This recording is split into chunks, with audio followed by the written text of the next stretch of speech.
back to another video on my channel. Today we're going to review Port Adelaide's clash against Collingwood in round 14 from the MCG. Port fans, another win for Port Adelaide this week against the Mighty Pies at the MCG. It was a hell of the effort from the boys. It was a good contest. I was there too, so that was great to experience with all the Port Adelaide faithful down at the punt road end. It was just a great performance, a good victory. Maybe should have won by more. Our kicking in front of goal was a little bit scrappy at times, especially in the first half. 6 goals, 8. We just made a point on the weekend, I think. It was a game that we needed to win, but also it was a game that had some importance to it in terms of, for us, top 4, for Collingwood still making, having a chance to make the top 8. And I think we, from the outburst, just took it to them. We made sure that they never had a chance of scoring. They did have a lot more possession than we did, but that was due to just our defensive pressure. And every time they did get the ball, we'd pressurise them, and Collingwood would just muck around with it in their back half, and their midfielders, they didn't make anything of it. They were just trying to get it out of our defensive acts, and once they did turn it over, we just capitalised. Whether it was scoring behind or a goal, we made sure we made them pay, and it was just set from the start. The first quarter was brilliant. The players like Boak, Wingard were fantastic early. Robbie Gray early as well was just setting the tone. Jarman Impey and his run. Matthew White coming in for a late replacement for Matty Broadbent.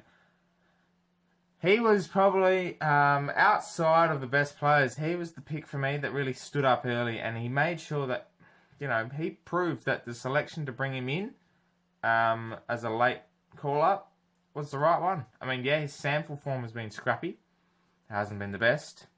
And we obviously, as Port fans, would like to see some of the younger talent coming through, giving a chance, especially later on this season.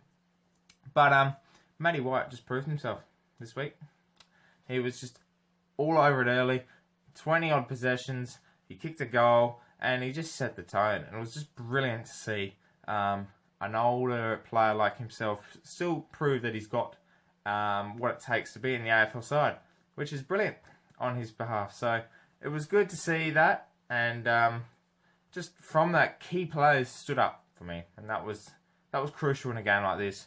Ollie Wines, Robbie Gray, as I said, Boak, Pau Pepper was brilliant again.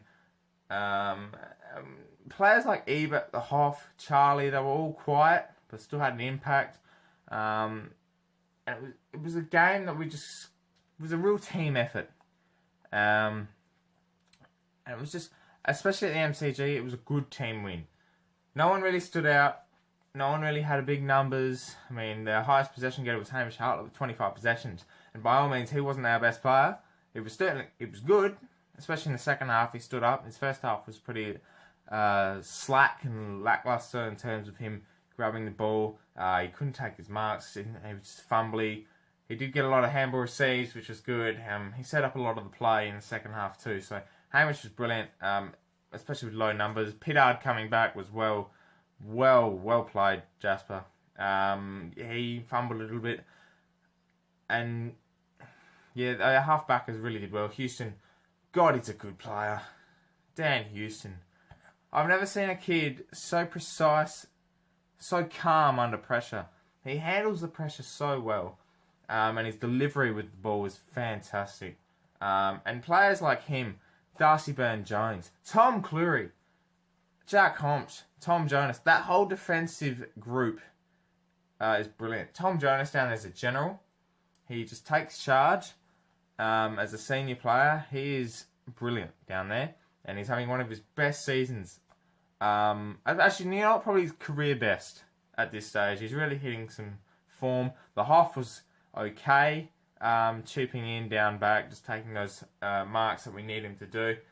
And yeah, it was just a game that was brilliantly done and brilliantly coached, brilliantly played by our players. And for us fans who were there and watching on TV, obviously with the 2.5 hours delay, which is something that we won't get into. But if you went down to the Port Club, you would have seen that many of the other faithful were there. Partner in crime Craig Jones was down there as well, from the Porches podcast. So it was good to see, and it was just brilliantly done, precisely done, I would call it. It was just a precise game, a little bit scrappy at times, but it was a win that we deserved, and it will give us a lot of confidence moving forward, especially with the now next month being so crucial again, as I keep saying. But a great win at the MCG, and very well played by our boys, especially under pressure early during the week. You know, people saying we were out of form as such, but the game on the weekend proved that we're not out of form, and we're capable of doing many things later down the track.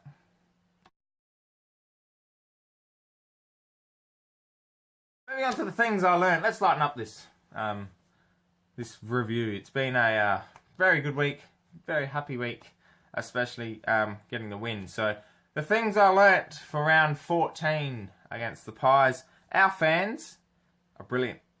Our away fans, superb. I mean, the Port Adelaide away fans group, that was so loud. Our cheer squad was brilliant.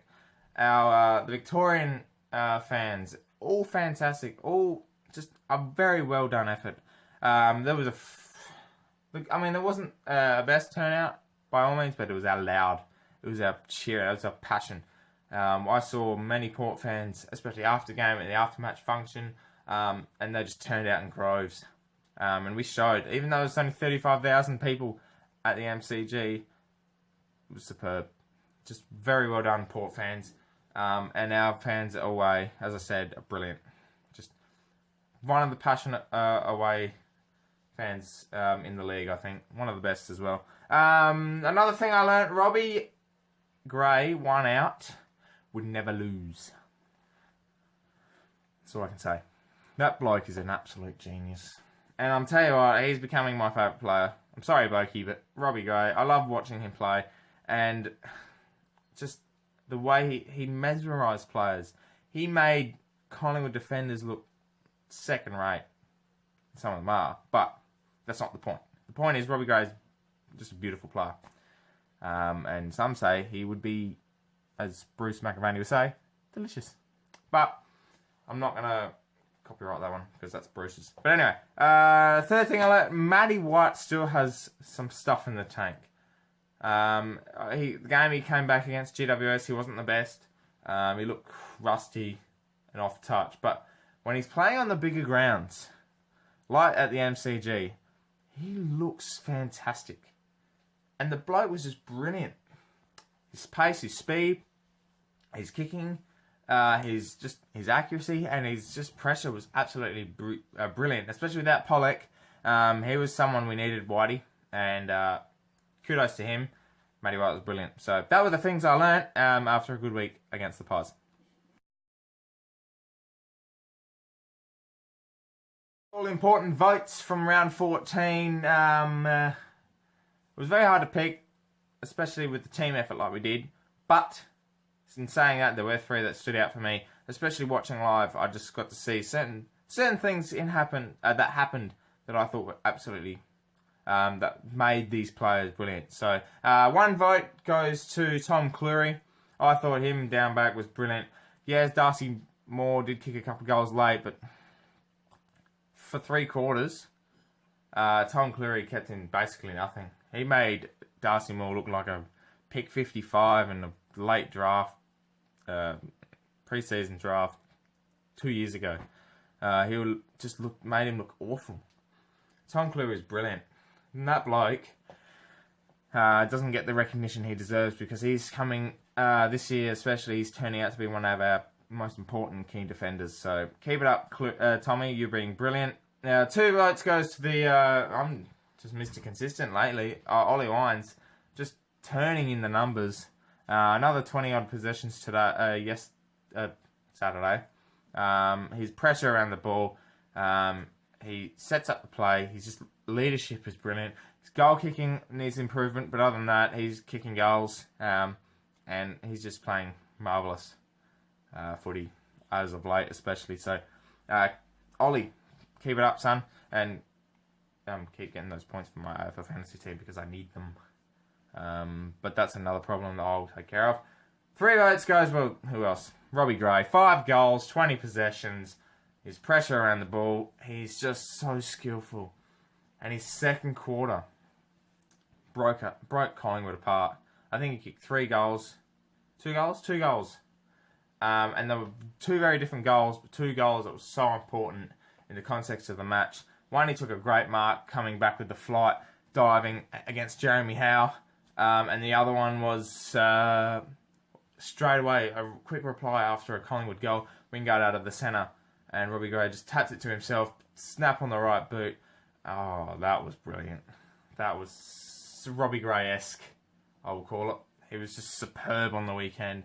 And obviously, as Ken Hinkley said in the press conference, when Robbie Gray is on, Port Adelaide is on, and Robbie Gray's not injured, just to let you know. But well done to Robbie Gray and the whole Port Adelaide team. Brilliant weekend. It was so superb to watch.